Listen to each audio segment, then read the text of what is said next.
Oi, pessoal. A gente vai começar a mostrar agora como dimensionar a concepção de um sistema convencional de tratamento de água.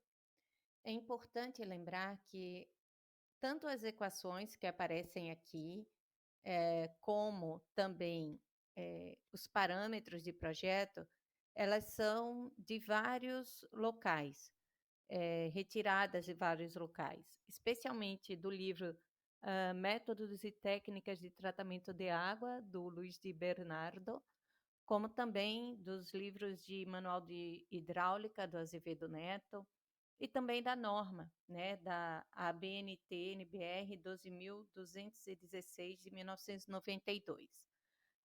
Então, tanto as equações como parâmetros de projeto, eles foram retirados desses locais, para a gente esclarecer inicialmente, porque aparecerão várias equações e vários dados que podem parecer estranhos, mas que a gente retira, enfim, dessas bibliografias.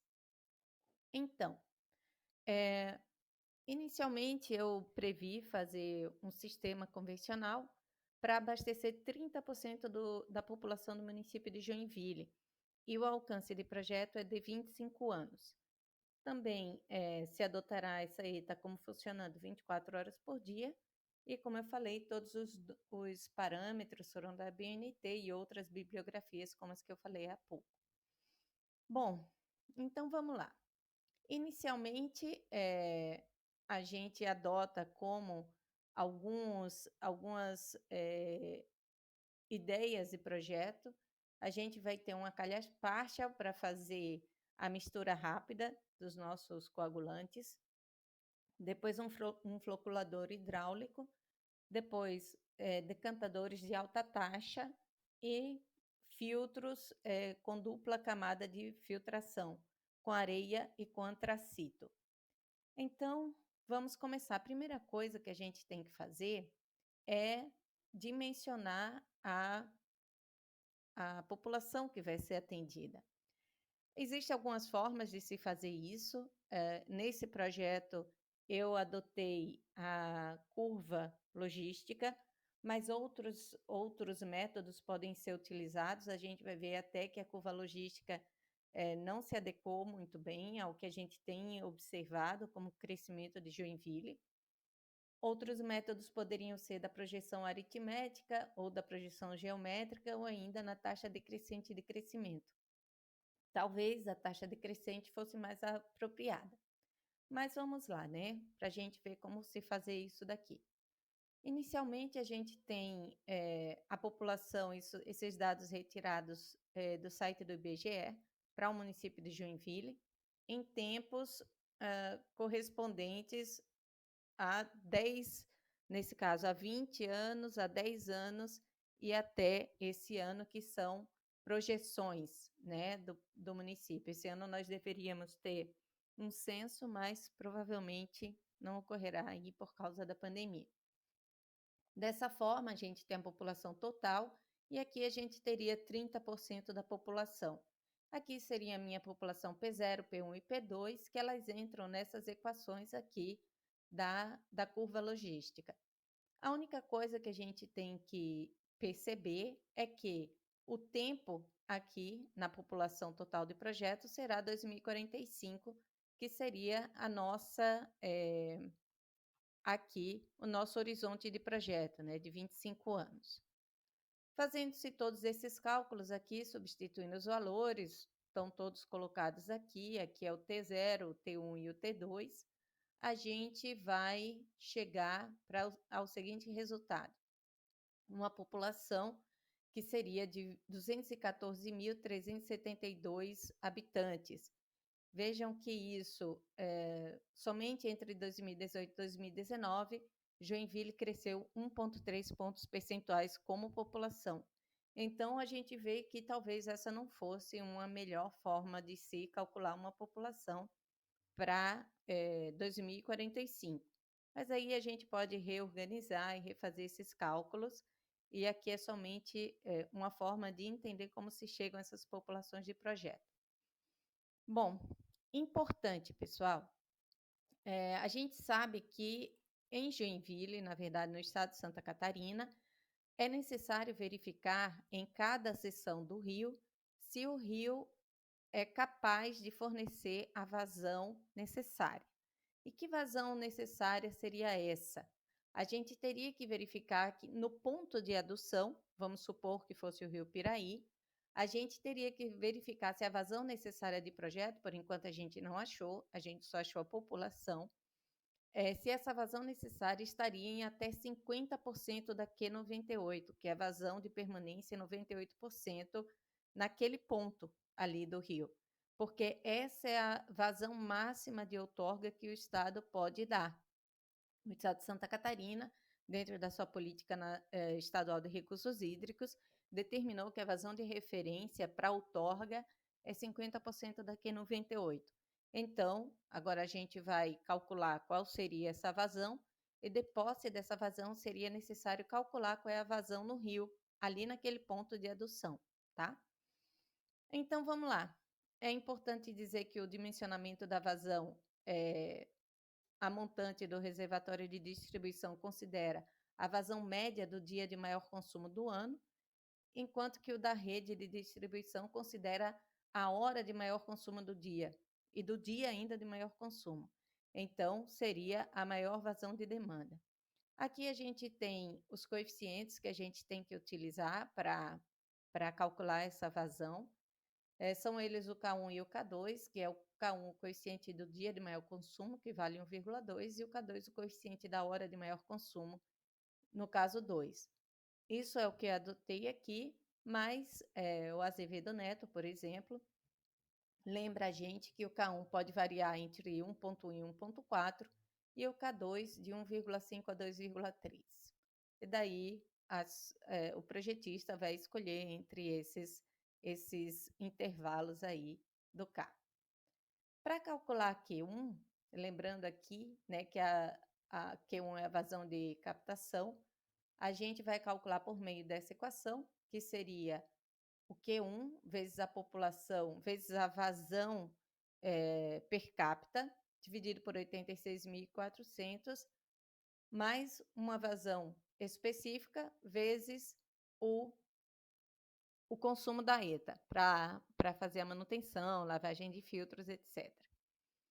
O Q2 é a vazão da ETA ao reservatório e o Q3 é a vazão do reservatório para a rede. Então, veja que aqui a gente tinha falado a respeito desses K1 e K2. Então, aqui a gente tem os parâmetros, a vazão média, o K1, coeficiente do dia do maior consumo, o K2, o coeficiente da hora, a população abastecida, a vazão per capita, e o C da ETA, que são esse consumo da ETA, né? A perda de água na ETA em função dessas operações de carga ou de descarga e limpezas das unidades de processo.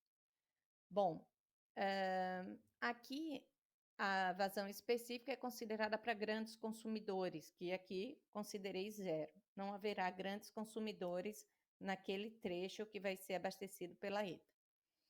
Dessa forma, considerei também, eu peguei lá nos dados do SNIS, o consumo de água em Joinville é de 154 litros por habitante e dia, que é um dado bem atualizado. Então, dessa forma, a gente teria que o Q1 valeria isso, Q2 e o Q3. Lembrando que o Q3 é considerado para a hora de maior consumo no dia de maior consumo. Então, vejam aqui que a gente tem um Q1 para dimensionamento de 472,27 litros por segundo, e então a gente adota, arredondando, para 0,5 metros cúbicos por segundo, que é 500 litros por segundo. A partir desses valores, agora a gente vai mostrar um dimensionamento de forma a mostrar as unidades que foram concebidas para essa estação de tratamento. A gente começa, então, dimensionando a calha Parshall. É importante verificar que, para dimensionar a calha Parshall, a gente também busca as tabelas de calha Parshall das suas dimensões. Inicialmente, a gente busca a calha que seria adequada para a nossa vazão.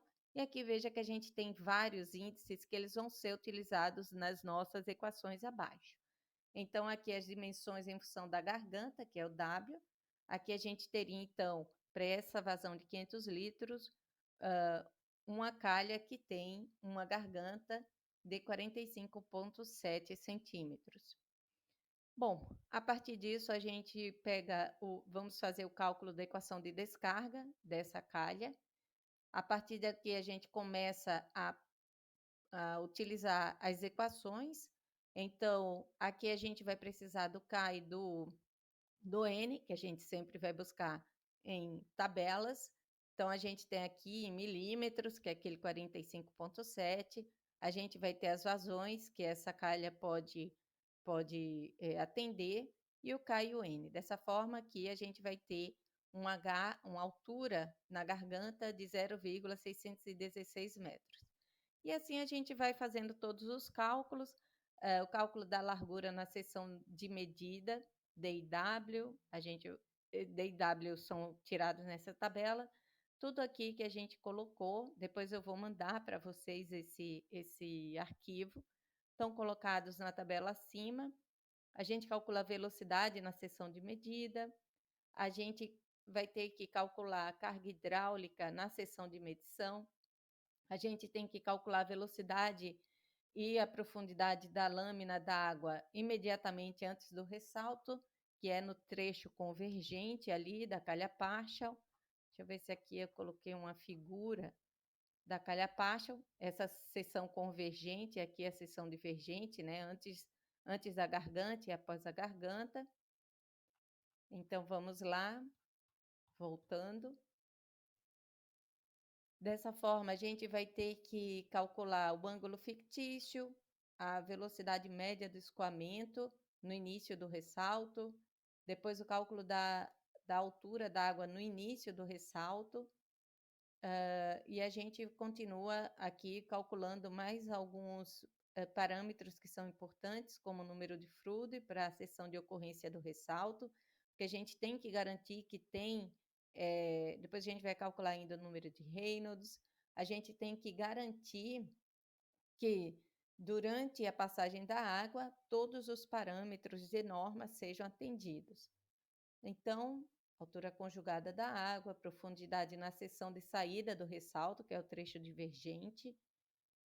Aqui a gente vai ter que buscar o C, que está lá na tabela do Partial, calcular a extensão do ressalto, calcular a perda de carga desse ressalto. E, finalmente, calculando aqui também o tempo de mistura, esse G aqui é lá da tabela Partial, e esse V1 e V2 a gente já calculou aqui em cima. Calculando o gradiente de velocidade, considerando esses valores aqui para o peso específico da água e para a viscosidade absoluta, a gente vai chegar num resultado G vezes T de 865, que a gente termina vendo que são boas condições de mistura, e um ressalto ainda com um Froude de 1,73. Bom, passando isso, a gente já fez toda a parte de mistura dos coagulantes e dos auxiliares, se forem necessários. A gente agora vai dimensionar o canal da água coagulada. Então, essa água ela tem que ir para os floculadores, ela ainda não floculou, ela está coagulando. A gente vai calcular como é que tem que ser esse canal para que favoreça o crescimento desses coágulos, para que eles se transformem em flocos e que eles continuem aumentando de tamanho nos floculadores. Agora a gente vai dar uma paradinha para continuar no outro vídeo.